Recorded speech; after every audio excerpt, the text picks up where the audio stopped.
পশ্চিমা সংস্কৃতিতে বড়দিন মানেই পরিবার নিয়ে একত্র হওয়া, উপহার বিনিময় ও উৎসবের খাবার। কিন্তু জাপানে বড়দিন এক ভিন্ন মাত্রা পেয়েছে। এটি রূপ নিয়েছে আরেকটি ভালোবাসার দিনের। বিশেষত বড়দিনের প্রাক্কালে তরুণ তরুণীরা তাদের সঙ্গীদের সঙ্গে বিশেষ ডেটে বের হন। তারা ঝলমলে আলোকসজ্জা উপভোগ করেন, বিলাসবহুল রেস্তোরাঁয় খাবার খান এবং অভিজাত হোটেলে রাত কাটান। টোকিওর রিটজ কার্লটন হোটেল এবছর রোম্যান্টিক এস্কেপ প্যাকেজ চালু করেছে, যাতে রয়েছে বিলাসবহুল ডিনার এবং একটি আউটডোর আইস স্কেটিংয়ের অভিজ্ঞতা।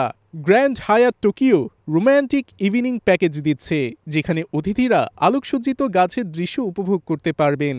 বিশ্ববিদ্যালয়ের শিক্ষার্থী সুমিরে সেকিনো তার স্মরণীয় বড়দিনের কথা জানিয়ে বলেন, আমাদের প্রথম মাস ছিল, তাই কিছুটা নার্ভাস ছিলাম, কিন্তু টোকিওর শিবুয়া স্কাই এবং টিম ল্যাবে প্রথমবার একসঙ্গে ঘোরাঘুরির আনন্দ আমি কখনো ভুলব না।